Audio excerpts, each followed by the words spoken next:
In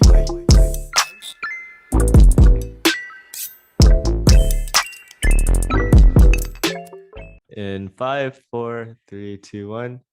Hey everyone, welcome to another episode of the Moon Tea Podcast. Today we have Julia Berryman. Hey, welcome.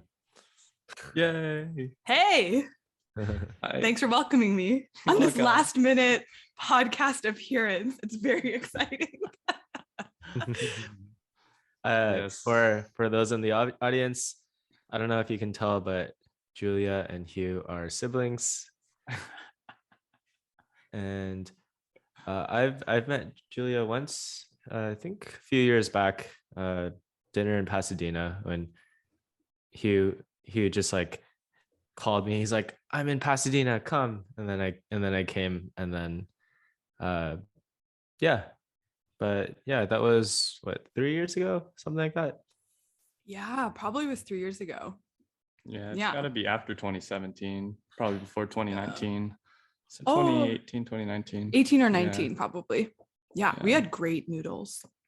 Yeah, we did. And you gave me a ride in your car.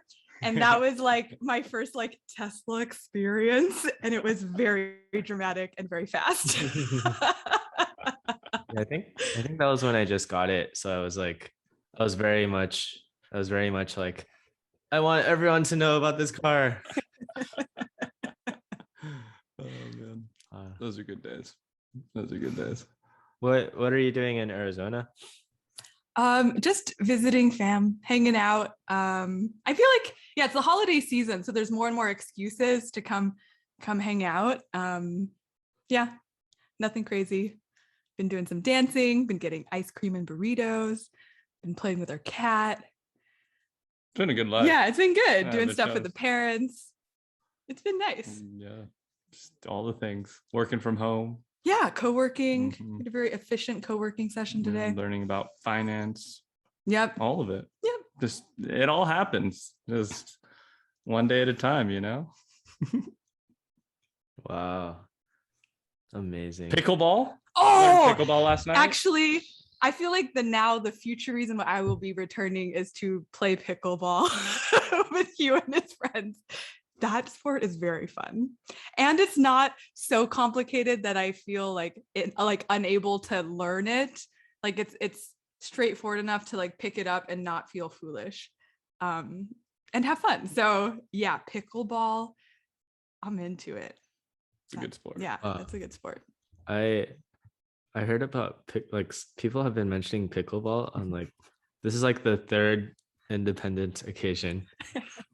Dude, I honestly think it's going to be one of the most popular sports in America in 5 years. Ooh, heard it on this podcast. Whoa, you heard it here first. I'd probably bet money on it.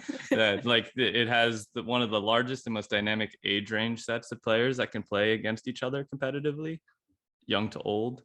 And also it's like the mid-size or 2/5 the size of a tennis court. So it's like if ping pong and tennis had a baby, it turned into pickleball. And yeah, I think we got Julia up to speed to play competitively within about an hour, and she was gaming hard and was zoned in, and her quads are sore. She was in squat. Sore. She was ready. She was like, badminton. No, it's not badminton, but close. Let's go. That was fun. Good time. She beat me at the end. I'm very disappointed in myself. It's 2-on-2 usually. Yeah, Hugh is slacking. Sometimes I think he tries to be too impressive. So be like, I'm gonna do this cool thing, and then it's just not as cool. I really, yesterday highlighted again that I'm just an average, mediocre person at life, and I should not try. No, he was better. He's good. Other than the preposterous. he is very average if you forget the collegiate swimmer. I know. Like MVP, high school champion, started in freshman year, just rose to fame. Yeah, Hugh, if you forget all that, yeah, totally. Yeah, if you cut that out, like in college, for those who don't know, we went to the Claremont colleges, and so Hugh was a freshman when I was a senior, and it was like having a younger sibling who is like Mr. Popular, and they're like, "Oh, your brother? He's so cool. Oh, he's a swimmer, isn't he?" And I'm like, "How do you know He like, so yeah, I was like the uncool senior sister who was just like trying to like graduate, and then I had this like swim god for a relative kind of strutting, and people would be like, oh, I saw your brother at a party yesterday. I was like, great, you don't need to tell me those details, let him enjoy his life. So yeah, those were his pre-average days, and now And it's now, pickleball. look at me now. Hey, Q, you don't undersell yourself. You co-host a podcast with 38 subscribers. So, Dude, so you know, I bet it's gonna become 39 because I'm pretty sure Julia's not even a subscriber yet. Oh, did I say that out loud? I'm so sorry. My fault. I don't really subscribe to YouTube. Oh, things. my fault. Oh, she's not too cool. It's not like we're on Spotify, Apple Podcasts, Google Podcasts, and Anchor as well. Ooh, shoot, did I do that? hey, no pressure. She's like, so what do you guys talk about? I was like, we literally talk about anything. And I was like, really? I'm gonna write lists. I'm like, no. I've listened to like 2 episodes, but that's not a lot of information, you know, because you've obviously had a lot of different guests. So it was cool. She listened to Jackie's and Mike's and Dr. Mike's. So yeah, it was good. Yeah. Oh, cool. Yeah. Right on. Yeah, no, I'll just quickly introduce Julia a bit. You know, she's a pretty decent sister growing up. You know, she only kicked me in the face once or twice. She was a black belt in Taekwondo and thought she was way cooler than me, and I was annoying her, and she went ka, ka, and she punched me in my room up there, in her room. No, I'm just kidding. Erase this. Is this on record? I like how Hugh frames this as if he wasn't like this laughter. Like in Chinese or like in Mandarin, like there's this word, it's like Mimi Yanjing, which is like squinty, naughty, mischievous eyes. And we would call him Mimi Yanjing because he'd be like, I would be brushing my teeth like a good child getting ready for bed. And then this kid would come like prowling in with his like, Mimi Yanjing, and he'd be like, roar! And I would like spit everywhere. And then there'd be screaming and like fighting. And my dad would be downstairs and he'd be like, children, settle down. Stop making a racket. Yeah, he was evil. So him saying that I punched him in the face, which is quite likely, but provocation. So he started it. I see. Eye for an eye, eh? Huh. Eye for an eye. I thought you were supposed to be the better one. And also, he was also in Taekwondo. So it's not like he couldn't defend himself. Divided by like 2 in age. No. All right, anyways. Okay. So we digress. Anyways, my sister is very cool. And yeah, I think something that Julia's been really amazing about has been dedicating herself to trying to help others. And she's been really working on the entrepreneurial track to become, you can correct me a bit if I'm wrong here, but like a modern form of like art therapists and helping people out and coaching in certain ways, spiritually and physically, as through dance and certain practices. And yeah, it's been really interesting. Julia was Fulbright in Malaysia, stayed there for a year or 2, and you know, definitely is a smarter brain on her head, you know, growing up. But nowadays, we can compete. No, I'm just kidding. But yeah, so she's done a lot of really cool things, and I think she has a lot of opinions, whether they're good or bad, I don't know, and we'll find out. No, I'm just kidding. So it's actually really cool. Last time we went on a road trip with some friends and I, Julia was talking to Julie and Thomas that we had on recently, and you know, she was just so passionate about what she does, and it was one of the first moments where I was like, okay, cool, like she's really onto something. She's learning more by the day, and you know, just taking it as it comes, and is an amazing West Coast swing dancer and dancer of all different types as well, and polymath of many different things. And yeah, so we can talk about pretty much anything. And she's traveled many places, more than me even. It's so sad. She's traveled way more. You've barely left Arizona. Dude, it's so upsetting. It really is. Like, wait, did you have a number? You've been. I think I've been to about like 18 different countries. I don't like you. I counted it one time because I was feeling like I think it was 2020 where I was like, I haven't left my room in ages, and then I had to think positively and be like, wait, I've had some good life experiences. These are the places. My name is Julia, and I'm privileged, and I'm special. Just kidding. But yeah, no, I think you're pretty awesome. Feel free, take the mic.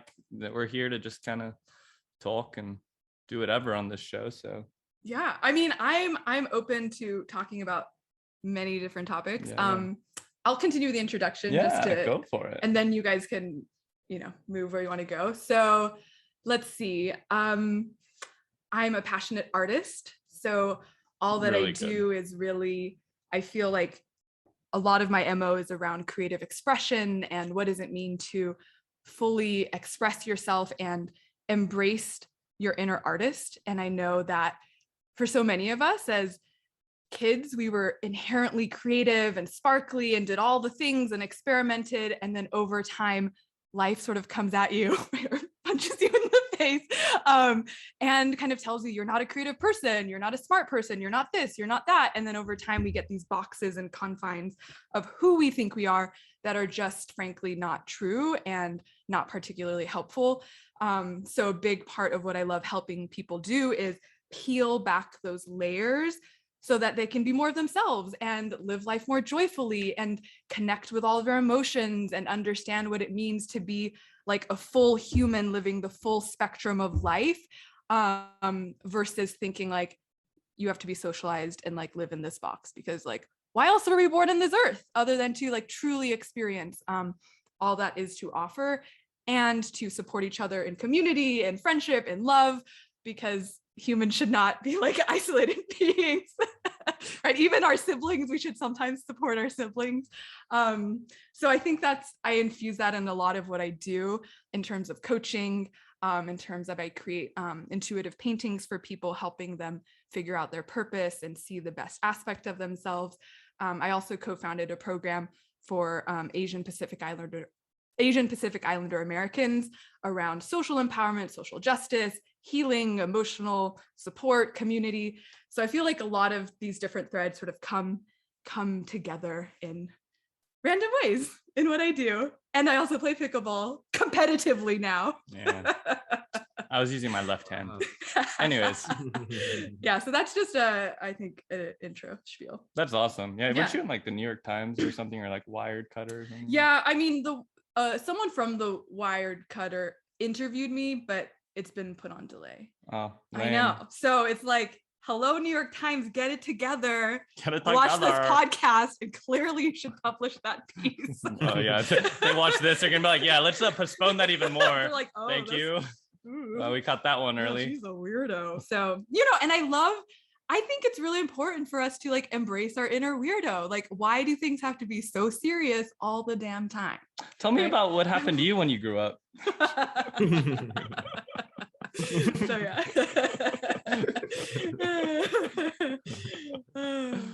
Yeah, so there we are. I admire the I can see your creative like muscles and all that creativity at work. Whereas Hugh and I we're the ones in the boxes, and we're the ones that are part of the system. No, but the thing is, like, I like don't believe that, right? Because like literally, like Hugh was bragging to me about you guys and your little intros, and they're like cute and colorful and sort of nicely edited, like that's verbatim, quote unquote, cute and colorful. Yeah. And like one had like an Arizona theme. Like I've looked at the aesthetic, so I have paid attention to this podcast in that respect.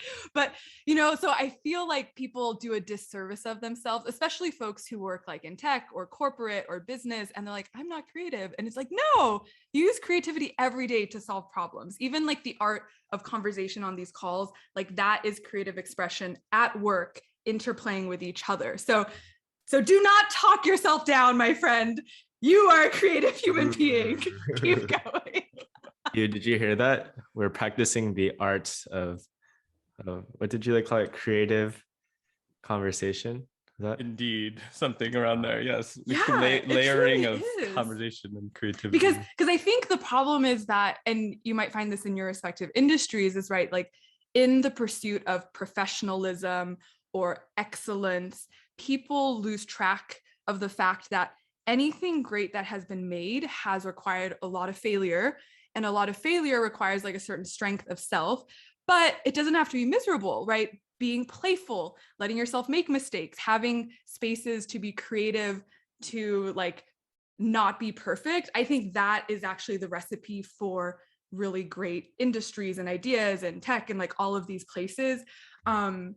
And so I think it's just a matter of within the system, it's like, great, there's a box. Now color within that box, because there's a lot of colors that you can use. Like it doesn't have to confine you. Wow. That's amazing. Julia's not passionate. I mean, you should probably ask questions, or I'm just going on long speeches about various things. Julia, do you mind sharing about your like creative journey and like your career path, and kind of like we like Hugh and you kind of talked about where you are today, but can you share like how, like what steps you took to get to where you are, and like what that was like for you?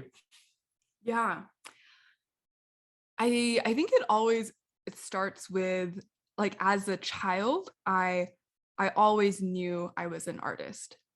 My mom and dad have this funny story where I was drawing. I was probably 4 or something, very young, and this lady comes up to me and asks, "Oh, look what you're drawing. Are you an artist?" And apparently my 4-year-old self looks up at her and says, "I am an artist," and then goes back to drawing. So yeah, so there's a part of me that knew who she was. And I would write like short stories. I had a best friend at the time. We would like write these stories and like the BFF Chronicles, and like it would be me and her like holding hands going on adventures. We'd like, illustrate it. I would like dance around. So I did a lot of creative things. I taught myself how to sew, and like made my mom this like really hideous bunny rabbit, that because I didn't know how to sew, and she still has it by her bed, and it's really ugly. But I always just thought that was trash. She never threw out. Yeah, it was at the age where I didn't know that sewing people, you like sew the seams and you pop it inside out so you can't see the seams. I didn't know that as a kid, so it's a very wonky piece of work. Yeah, and then growing up, I would make presents for people by like drawing coasters and knitting and all of these things. So I was always getting involved in creative activities. But I feel like our society wants people to be productive and to survive. Like you have to make a living, and being in an immigrant family household, which you might understand as well, there's a strong attitude toward work ethic and practicality and doing, the big 3 jobs of being a doctor or a scientist, maybe not a doctor, lawyer, maybe engineer. Like there's like a few options that are worthy. And then being an artist is like, that's nice, but that's not practical. So that was certainly a message that I experienced. I don't necessarily fault my parents for that, right? They're just trying to be supportive humans. And as a young creative navigating the world, there are a lot of messages that were internalized that were like, this part of you that you love so much, that is a part of who you are, you cannot express that because that's not seen as valuable in society, right? Or in our current social structures. So there was a certain amount of internalized suppression that happened because of that. And so I turned to other things. Like I tried to go down the academic achievement path. I know that many folks might relate to that. Like, how can I get straight A's and achieve and, learn all these subjects that schools and whatever tell me are supposedly important, and master those, because somehow achieving those standards will get me this like golden egg of safety, of money, of whatever that is. So yeah, I spent many years of my life pursuing academic achievement.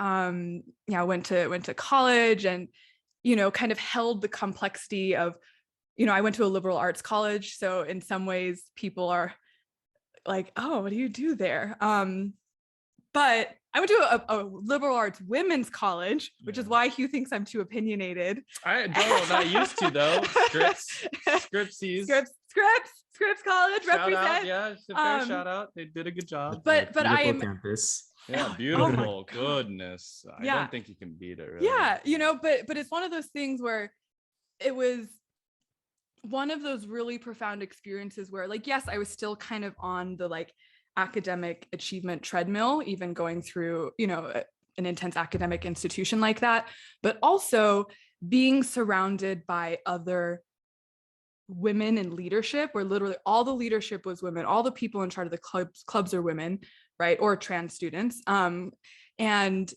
that I realize is incredibly unique, right? Because if we look around at the folks in charge, and yes, there's shifts in a lot of different industries, but that's actually not the case. And I realized like that imprinting was particularly important on my journey in terms of understanding that I, as a woman, have something valuable to say, something important to contribute, and that instead of needing to take a step back, right, or like be like sweet and demure and like all of those things, like my ideas are important. And so I think that was a seed that was very important for determining kind of the rest of my trajectory around really believing in sort of this idea of human empowerment, right? And what does it mean to support people who may not, might have learned to doubt themselves, whether women or not. I work with a lot of different people now, but to help them see that their voice matters, right? Their unique ideas matter, their life paths matter. And so as someone who has not had a traditional path after college, I majored in French, minored in art history, both of which were not useful career paths, according to my mom. So I was still a little bit rebellious, but still in the system. I went to Malaysia, I taught English, and then I kind of trained the Fulbrighters coming in and sort of was like managing that whole thing, and was doing like diplomatic work with like the US Embassy and the Malaysian Ministry of Education. And at that point, it was like, that was a combination of, cross-cultural understanding and empowerment and helping young people and like lifting them up. And what does it mean to use English as a form of connection versus sort of, American imperialism as historically happened. So, so from that stage, a lot of learnings in Malaysia. We can talk about that. It's like a wonderful place, a lot of adventures. But from that spot, it was like a period of so much soul searching, because I had many friends who had very straight paths. Like one of my dear friends, she's like a full-time doctor now. Like she's always known, right? She took the classes, she went to med school, she did the thing. Awesome. And I have never been that person. I've always been someone who has had sort of the passion to help people or to engage and connect and see the best in people, but that doesn't equate to a specific career choice, right? And so in many ways, living in Malaysia, sitting in the jungle, kind of thinking on my life, like alone, I thought a lot about life and like what I wanted, and study different sort of spiritual traditions, in addition to the one that I grew up with. And at that point discovered, going through a lot of soul searching, I discovered life coaching. And it was kind of more of a new, it wasn't like a new industry. I think it was like really obscure, maybe 15, 20 years ago. And in the past decade has started picking up steam. And maybe in the past 5 years, the industry is really exploding. But I watched this summit and heard the person who ended up becoming my first teacher, who my family was a little upset with when I ended up studying with them and thought I had joined a cult, but that's another story.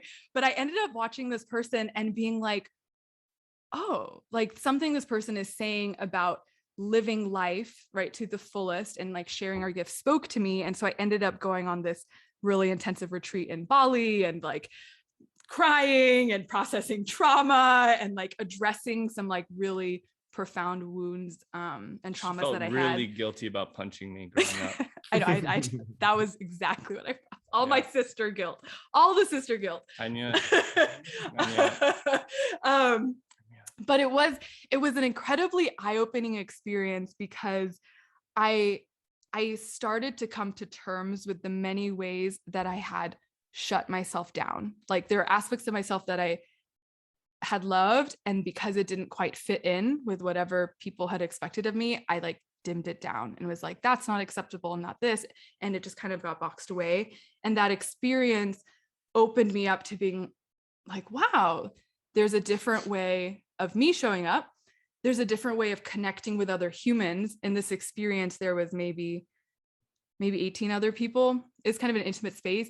And each of them were going through their own like healing transformational journeys, but we were able to share openly with each other some of the like deepest, darkest secrets and traumas that we had gone through, and just be with each other. And so I think that was so profound, because I saw how someone could create a space where people could do individual healing and introspection, but do it in community and learn that, oh wait, me sharing these darker parts of myself, these sadder parts of myself, these more sparkly parts of myself, I can be safe doing that in relationship to other humans.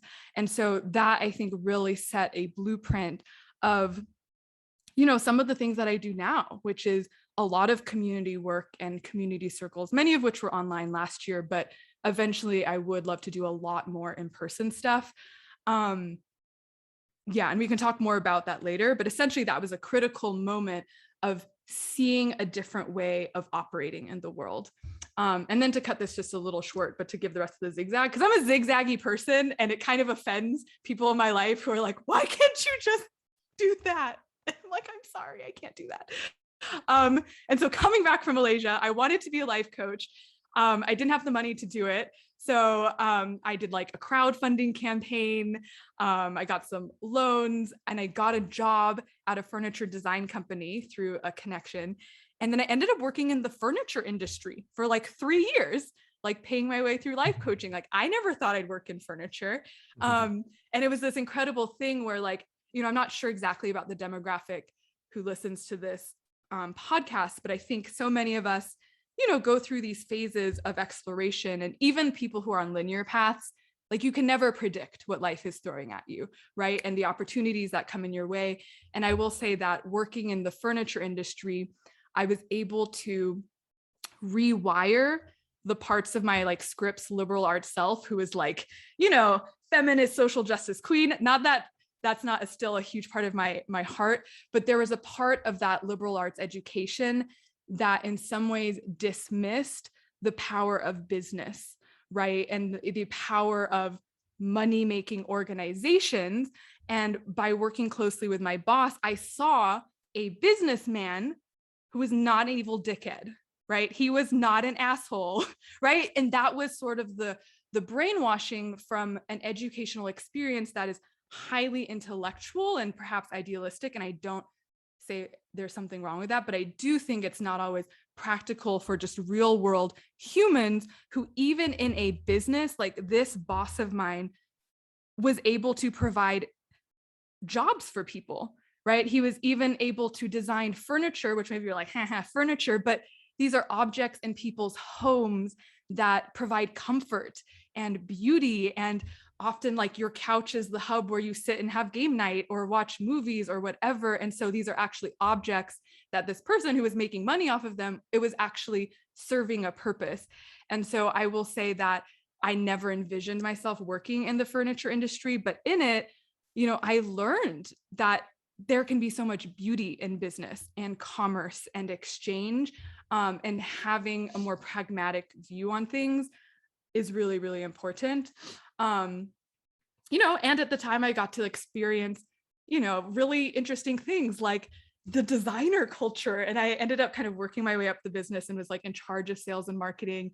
And we had this head designer, and it's all about like Pantone color of the year and which threads in this pillow. And like, as an artist who would, historically had worked with paintbrushes, to look at people obsessing over threads in a fabric, and just see there are so many different ways to understand beauty, right? So even like Hugh doing his app design, like, yeah, he's not making a painting, but the idea of aesthetics and beauty and things being streamlined and connecting together, like there is an art to that, right? And even, being very obsessive about your like exact font and spacing, right? There is an art to that. And so it was fun, in the furniture industry to discover this world of relating to creativity and commerce and all of these things that was totally different from what I'd done before. And now I'll do the final two things. So there's literally so many things. I'm going this long speech, but my life has been very zigzaggy. And so in the time that was happening, I was kind of doing coaching on the side and figuring stuff out. I like for a while was teaching public speaking to women and like how can you do it in a more empowering way for women specifically. And then I also expanded my coaching into the realm of sort of sexuality, because I realized that after having done a lot of mental, emotional work and spiritual work around from life coaching and all of that, I realized that on the sexual front, there was a lot of my relationship to my own body as a woman, as a human being in a society that is not often kind to women's bodies or anyone's bodies for that matter. Like I'd held a lot of stuff. And so I went through this sex, love, and relationships coaching program. Once again, that was an upheaval in the Berryman household as my family was like, what are you doing? Now she's joining a sex cult. Exactly. And there was a reason this time around, I did not tell my dad the name of my teacher because I did not want him to look up her YouTube videos, which also explicitly like help people thrive sexually in the bedroom. And it was like, I don't really need my dad seeing those videos. So I was like, we're looking, and we were reading like psychological texts and there's a lot of therapy behind it. And I was like, yeah, we're reading these books that are very intellectual. But that opened up a different world of like kind of just expanding, right? Human expression. Once again, we're talking about that box, but like sexuality, our bodies, how we inhabit this vessel, like those taboo parts are so important to like who we are as humans. And we often shunt them aside. And they are often spaces of such great pain, right? And hurt and isolation and shame. And so once again, I was like exploring like, what are the places I hold shame in myself and shut down? So for a while I was like, I'm now a sex coach, and everyone was like, what the fuck? But eventually over the time, like past 3 years, I've been sort of full-time as a coach. Initially was doing more sexuality stuff and supporting people that way. But in the process realized that, I really like the creative expression aspect. And I feel like expression is like the umbrella for all things. So sometimes sexuality comes in there, but some of my colleagues are like talking about orgasms every day. That's not my daily topic, though that's awesome. So now it's just, I bring all of these different dimensions into, teaching workshops that bring dance, body movement, breath work, somatic healing, emotional healing, mindset, all of this stuff. So people can kind of explore themselves and feel more excited about life and feel courageous, because you got to be courageous. Life is a shit show. So. And then you also just created some awesome intuitive art pieces. Yeah. Oh yeah, that's true. I feel this is a really long speech. This is fantastic. No, this is the place to have a really long speech. That is true. The point of a podcast is to talk and use your words a lot. Got it. And so the other dimension, right? It's just really about like, I think that, right, even earlier you were like, oh, I'm not as creative, but like all of us have so many facets of who we are, right? And I think the problem of the box is that it just says we are this one facet of the box versus like all of these different things. And so the other dimension is that we're talking about that art part, that 4-year-old me. And I think this is good because this comes full circle. Even when I was doing furniture design, like art came into it. I was doing all the spreadsheet stuff. And then my boss was like, oh man, we need to design some new sofas. Like, can you draw them? So I started sketching designs, and so art would show up in there. And then even when I was coaching, when I coach people, often as a very visual person, I will sort of get images in my head about what's going on with them, or just like stuff will come up in my head. And I started realizing that I could just see things about people that may not be as obvious. And so some of my colleagues were like, maybe about 5 years ago, they're like, you have a gift, like my friend had this dream and she was like, I had a dream as a message for my friend, can you paint something for me? And I was like, wow, I've never done that before, but I'll do it. And she just kind of described the dream. And then I spent some time, thinking about it. And then one day, like got out this, art materials and like my charcoals and whatever. And I just like made this drawing painting. And when she saw it, she was like, that was my dream. Like that, this whirlpool, the sword, this like ship going, she's like, that is exactly what was in my dream. Like, I don't know how you captured that, but that is what I experienced. And so from that point, I started experimenting. And I think this is, the message for whoever is, of the 38 humans who listen to this podcast, though maybe it will be thousands after I've showed up here. But like, you just never know how your gifts will unfold, right? There's an inkling I knew as a kid that I always knew that I got socialized out of, that I had to reclaim. But like with this drawing that my friend asked me to do, it like opened the door to exploring like, what is this different way of sharing this gift that I have of art making to serve people's healing? And so some of my other colleagues were like, okay, I want you to draw me or make me a painting of like the message my soul needs to hear. Like, go for it. And I was like, that face exactly. I know, never do double chins on videos, but now everyone can screenshot my double chin. Are we pretty? That should be the thumbnail. All right. Oh gosh, let's not. That was ugly. That is not. Ooh, those are. I can't edit. I'm sorry. I don't know what to do. Okay. Anyways. That's we can edit if you want. No, I don't. I honestly, full expression. The expression of my chins are very. I wasn't gonna important. edit anyway, Julia. Okay, next. No, I'm kidding. But so at the time, and so this person is like, "What does my soul need to hear?" And I was like, "Okay, challenge accepted."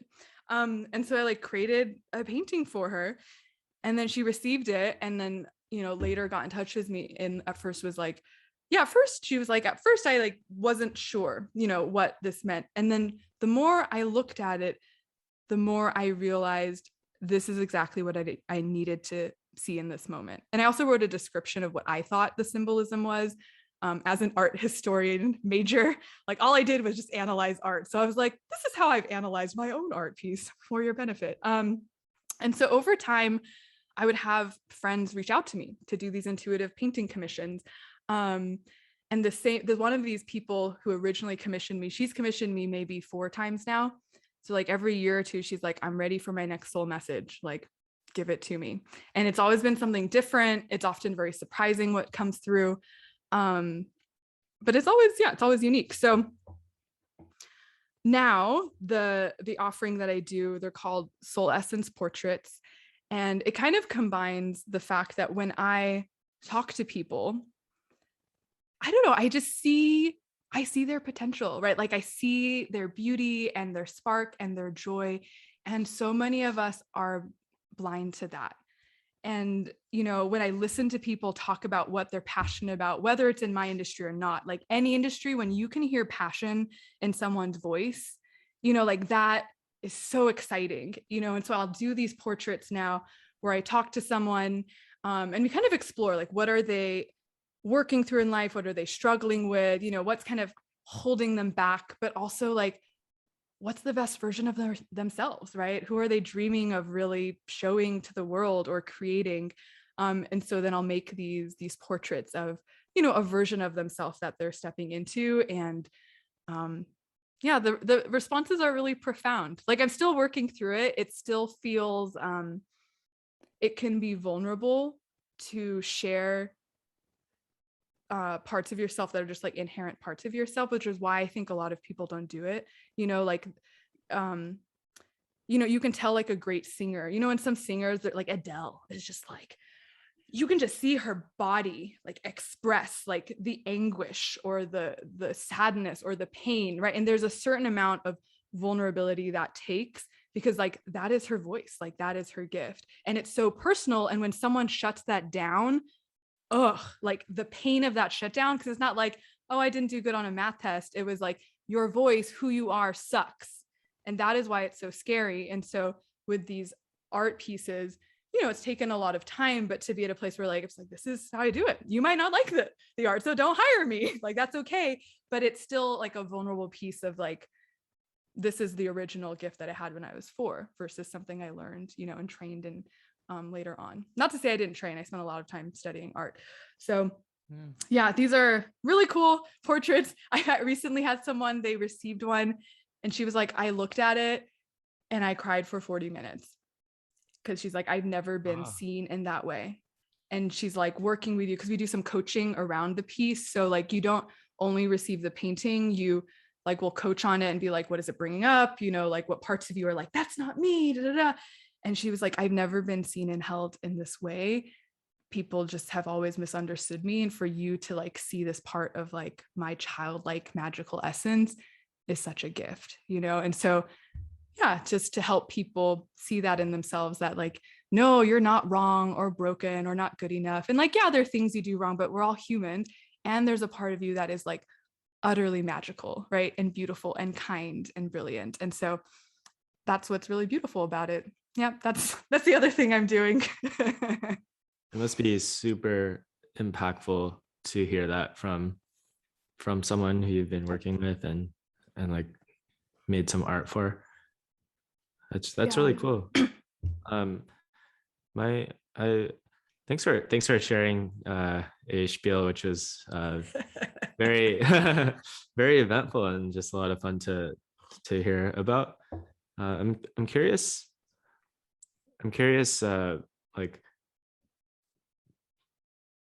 like kind of a two-part question, but number one, the process of like being in Malaysia and kind of like being in abroad and at this retreat and kind of like finding yourself and reinventing yourself and having these like just these awesome dreams and ambitions, and then you come back to the US, and like what was that transition like?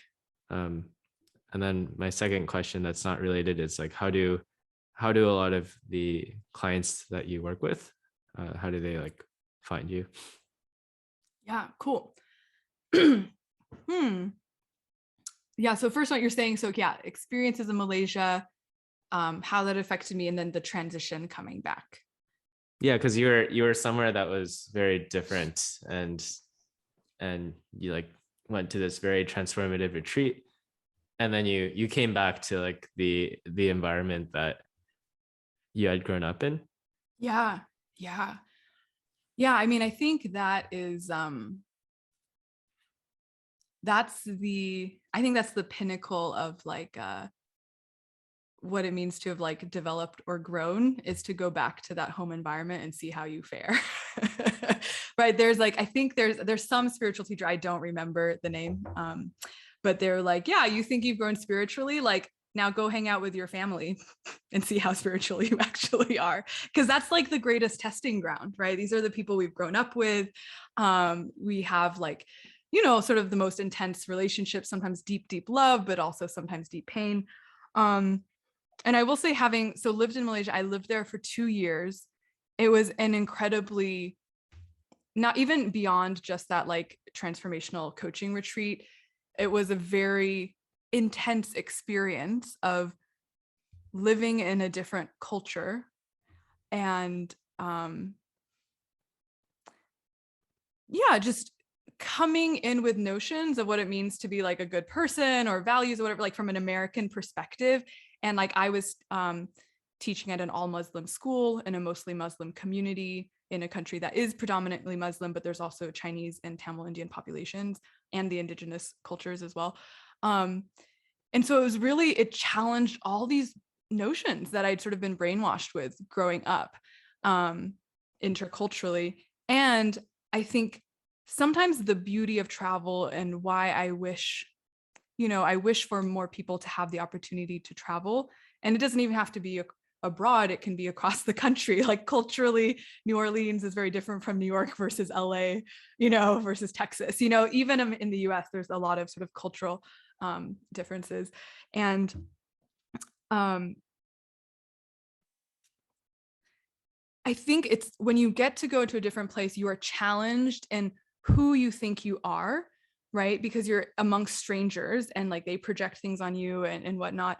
But there's also a sense of freedom in that like you can reinvent yourself, right? There's not people who are like your childhood friends that are like, oh, but you always act like this. Like, why don't you act like this now? And so I think in many ways I was able to just explore in a much more free way. I think a lot of kids in college experience that too, right? They're not at home, they don't have curfews and such.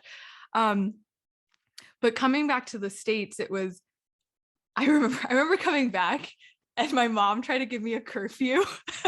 And I was like, I've lived abroad for 2 years. Like, you don't know what I was doing on a Tuesday night in Malaysia. I moved to Kuala Lumpur, which is like a big city my second year. And it's some parts of the city are pretty gritty and like intense. I was like, Mom, you have no idea what is going on. And she's like, you need to be back by 11 p.m. What is going on? But then Hugh didn't have that because he's the boy of the family, girl of the family. So anyways, different expectations. But coming back was hard because my family had notions of who I was from before I left, right? I was, college graduate, like this is who they thought I was. And then I came back having gone through an intensive, transformational experience and sort of had different thoughts and opinions and awarenesses. And it shook things up, right? And this is the challenge of, there are two things to this. This is why it's valuable to go into spaces of different communities to heal and transform and explore, so you don't have old inhibitions holding you back. And then coming back into your original home space, it's like people have a web of dynamics and interconnectivity of like, this is the norm. Little brother acts this way, big sister acts this way, mom acts this way. Like you all have your roles that you've gotten enmeshed with growing up. And so coming back after having sort of shifted, it's like, wait, where do I fit in this web? Why are you saying these things? Like, why are you disrupting the family narrative or the community narrative of who we are, who I am, who do you think what you're mad about, And at that time I was particularly upset about childhood stuff that hadn't been addressed. So I upset my family a lot because I was like, this wasn't good and this wasn't good, and that was a part of the growing process and the healing process of being able to, in childhood, I didn't have a voice to express, again, some of the things that weren't great. There's a lot of great things in childhood, but the things that weren't. And so I went through this process where I only could see what had gone wrong, right? And what had like fucked me up a little bit in the head, right? And then came back a little bit angry and sort of projecting that shit everywhere and was like, you all fucked things up. But that's part of the healing process, right? It's about finding your voice, and it gets like really messy where you're like, I'm speaking up about injustice and all of this stuff. It shakes things up. But sometimes in the upheaval that happens, people are invited to reassess like who they are in relationship, right? And like, I think my family and my brother had to sort of reassess how they related to me. Hugh's had life experiences where he's come back and we'd have to sort of reassess how we interact with him and like who he is growing into being. And so it did shake things up. And, now many years later, like, my family's very excited about my career choices and like, kind of curious about what the future brings. But at that time, it was a lot of fear of you are throwing your life away and you're going down this non-traditional path. Like, what does that mean? And I think, the lesson here, there's a couple lessons. One is like, to have compassion for when someone's going through that and for the family. I just have a lot of compassion for who I was and some of the like rough spots. But then also my family for like having to deal with that. But then also in the end, like only you can be the one to shake things up, right? People can often have this sort of victim mentality where it's like, because this was done to me, like I'm the victim forever and ever. And there is no growth in that space, right? So if I had stayed in this space of like, my family has like injured me and whatnot, like I wouldn't have been able to open up to the new possibility of different relationship dynamics that came out of that. And so for people, like, the message is be willing to stand up for yourself, because my family, even though they love me so much, right? Even though Hugh and I are like really for close, yourself. Right? Like we are all different human beings, right? Even the things that were best for me on my path, like that advice is not good for Hugh, because Hugh is a very different human being. He's wired very differently. He has different interests, right? And so my parents had a lot of things that they were very well-meaning about, but in the end, like I had to learn to not be the people pleaser, right? And the good daughter, like hopefully I'm like a decent daughter, but like not the people pleasing good daughter who sacrifices who she is to please the people around her, because in the end, no one else can tell me who I am, you know? And so that I think is just the interesting process of what does it mean to have space to kind of discover yourself outside, bring that back into community, fight for that. And it gets messy, but then also in the fighting for it, come to a place where it's like, yeah, I'm cool enough with myself now. Now we can like reconnect, right, in a new way. And so I think that like even with Hugh and myself, like, yeah, we've had some interesting trials and tribulations. Tell me more. What are you right? talking about? And right, but I do think that we've grown in the process, and like I have, you know, like I am in awe of who Hugh is now, right, and who he is becoming. And like you both, yeah, like you both doing this podcast and like supporting each other, because from what I hear of you, you're like an awesome friend. So you know, and like you guys like, you know, like are thinking deeply and inviting people, you know, to talk through their lives. And it's just like, how awesome, right? And Hugh's pursuing his career path that is very different from mine. And it's just really cool to see people sort of come into their own, right? And so it's fun now, like Hugh gives me advice now. Like I have supported him emotionally, but sometimes I'll be stuff in my business because he's more of a hard ass and I'm kind of like a little too soft with people. And he'll be like, no, like make them pay, you know? And so it's really fun to have like just blossomed in our own ways and be like, yeah, very separate, different humans, but like respect that, you know, versus like the enmeshment of like, you must act a certain way and stuff. So that's like a really long-winded answer. I don't know if it was like specific, but I was trying to get to this, like, that's like the grappling of what happens. I think most people sort of experience that, but it's worth it. It's definitely worth it. Totally. Thanks so much for sharing that.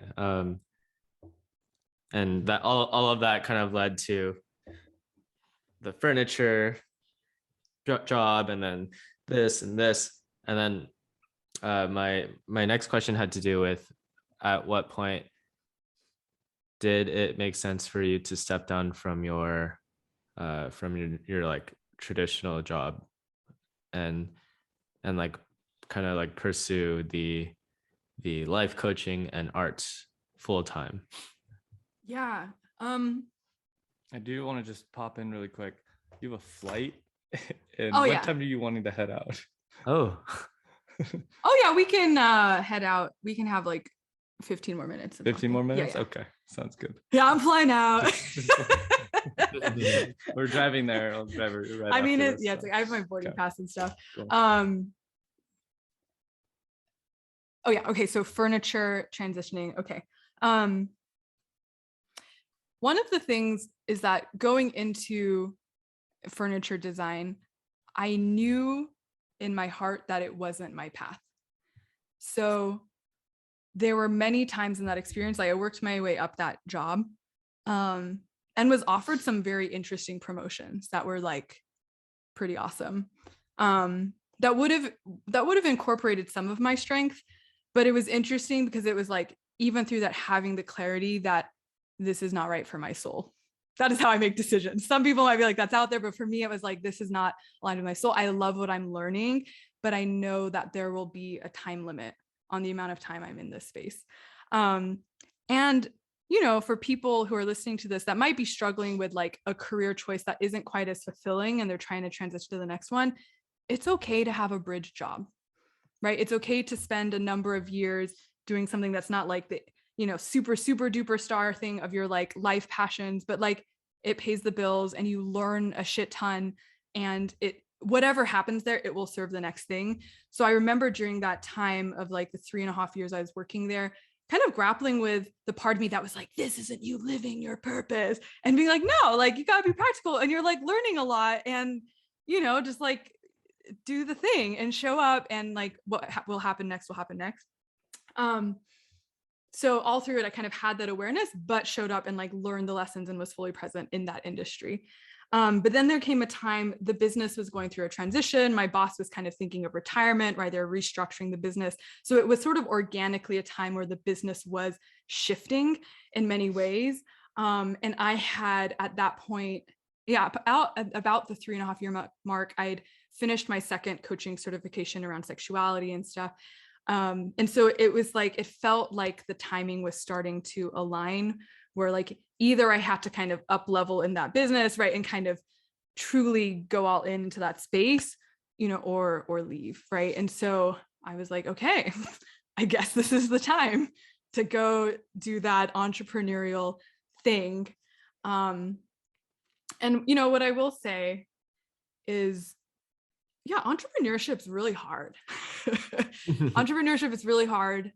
And I had a teacher once say that, there are many spiritual paths to growth and evolution, but entrepreneurship is a deeply spiritual path, because the amount of like personal growth I have had to do by sort of putting my sort of passions on the line and sort of offerings on the line, like publicly and out there, and try to like make a living from it, like that has created some like pretty gnarly personal growth situations, right? Of like really facing the places that I have felt fear or have been afraid to be very visible. And even more like, it's one thing to be opinionated at home with my brother and like, be like annoyingly opinionated. And it's a different thing to be like speaking and teaching publicly, right? And then like sharing your services. And so I definitely see this path as a continuing spiritual development boot camp, whatever, it's like Tough Mudder triathlon. But it is deeply rewarding. And I think for people who are like thinking of that transition, one, don't be afraid to have a bridge job. It's okay. And it's okay if you take a few steps back, but also find community in the process. When on my first year of business on my own, I mean, I was living with my partner, but I had like intense mental health stuff because one, it was like entrepreneurship as like working from my computer, like all my clients are online at the moment, and they were at the time, but it was like a lot of isolation, building on my own. It wasn't like in a tech company where I had like my 4 super starters or whatever, that you like see each other all the time. It was like just me.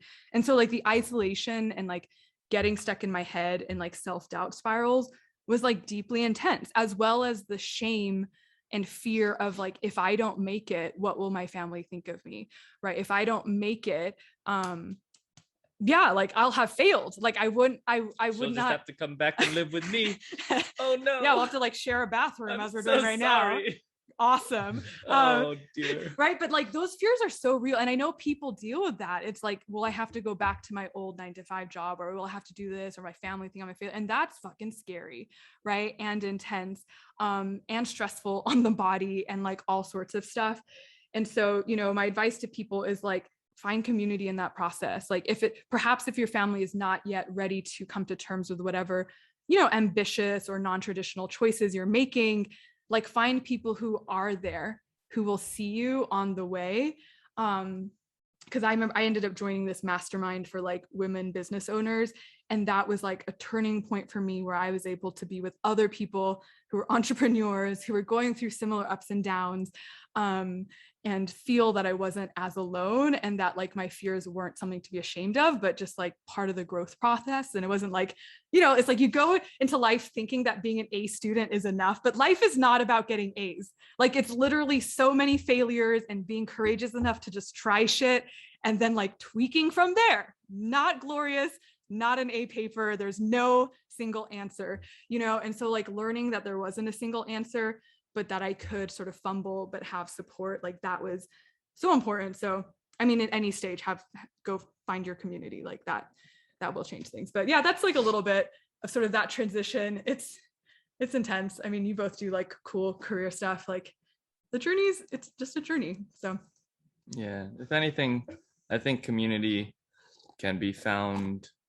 through different passions that you have and or hobbies that you are interested in, and then when you're there, usually community is defined by just many different people of all different trades and walks of life. And you can also pay for communities such as masterminds to be a microclimate and microcosm of very similar individuals. And so that is one reason why it's sometimes paid for. But you can also find community through other types of mediums and or passions, and then the people you meet there, right? Like currently at jiu-jitsu, meeting firefighters and police officers, and they are super, super wise. So sometimes it's not just paying for a certain specific type of things. It's also knowing like, oh, community and wisdom and help and support are from anybody and everybody, strangers especially. Yeah. Well, it's really cool. definitely. Well, because I think, and I won't go too long because I know we have a limited amount of time, like being someone who's I'm in a helping industry, right? Which is kind of a complicated dynamic because like the people, like my colleagues, like we just want to help people, right? And be in service in some way, you know, helping mental health or emotional health, all of this stuff. And it's a profession that, you know, sometimes people struggle like, why should you be paid to help people, right? Emotionally, right? And yet it is a very intense thing to hold deep emotional space for people.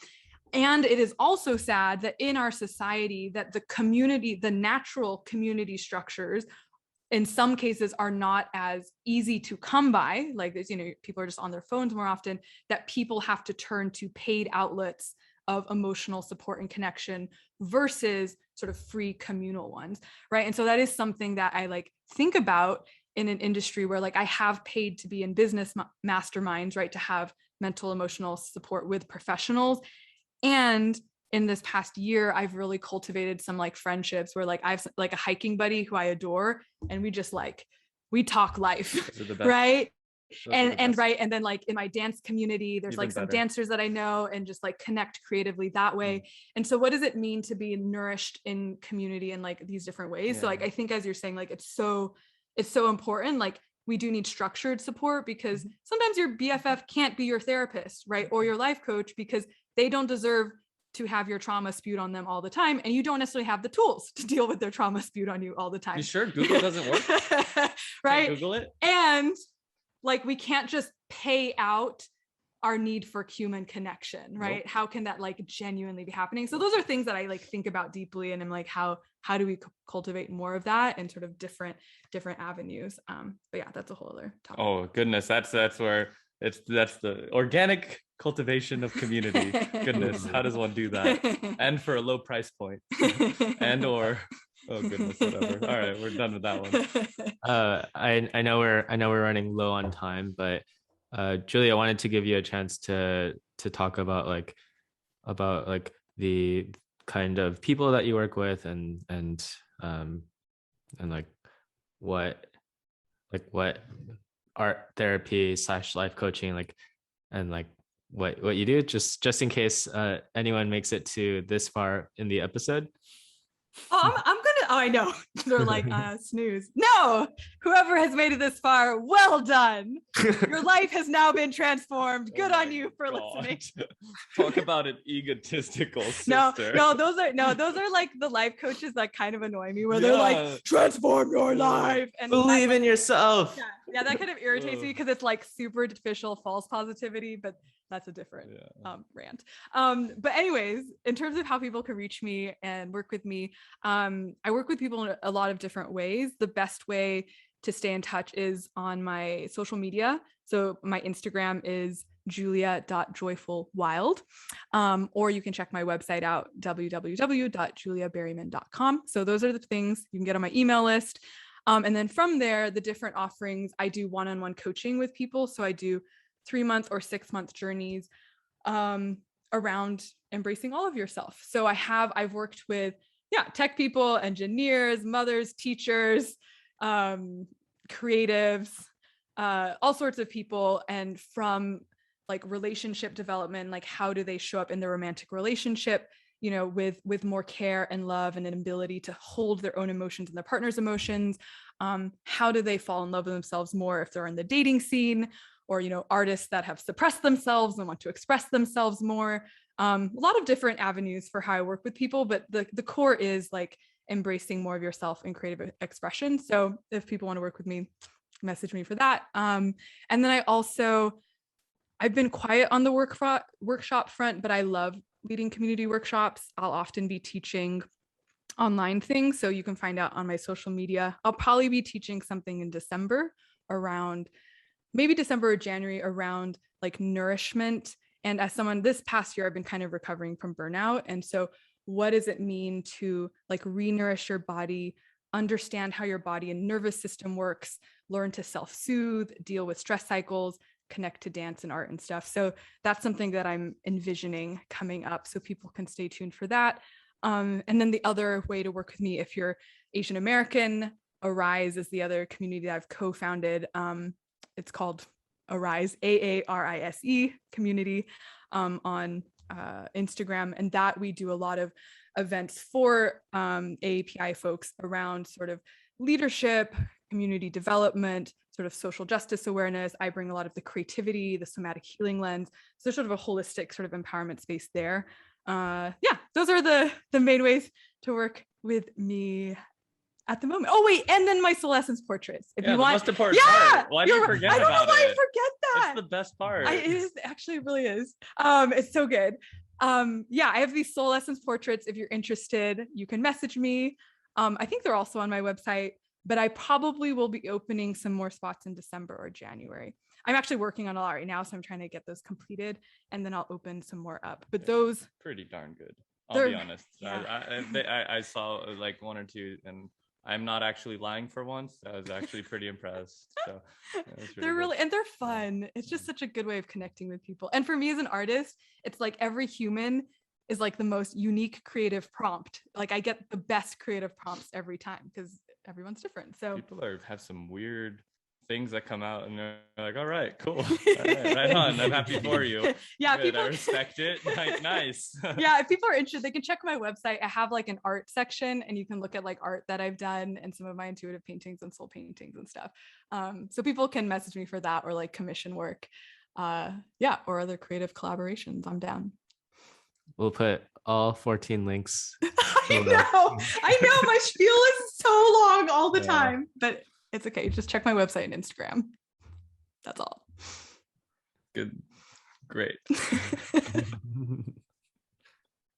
And what are your words of wisdom condensed into the amount of time that you have left? Yeah, basically you're like, shut the fuck up and let's get done with it. No, it's okay. Words of wisdom. Parting thoughts. Yeah, parting thoughts. I think parting thoughts is like, it's be willing to get messy and look at things from the lens of play. Because like, if you're looking at things and being like, wow, this is just like a game, I'm learning and iterating, and like, how fun that I have this life crisis to navigate on entrepreneurship, like or whatever, like, what would it be like to explore things from that perspective versus like, oh, I did something wrong, I'm not smart enough. It's like, no, this is all play. This is creativity at its finest. Your tableau, or what is it, canvas, like you're just painting your canvas and putting splatters and blotches and all of it on there. And whatever you put on there, like that is art. So like art is your masterpiece and that is your life. So go forth and be creative. You heard it here first. Amazing. Well, I guess this is that moment where we have to wrap up another episode of the Moon Tea podcast. Julia, thank you for coming on. That was very last minute, I know, but hey, I'm just really happy you're here. Really cool, it was so good hanging out with you, or giving a speech to you both on this fine afternoon. That's what I signed up for. Cool. Well, tune in next week. This is a podcast where we talk about craft, community, and building meaningful careers. We hope you have a great weekend, day, week, whatever it is, whenever we post this, who knows. And see you next week. Bye. Peace.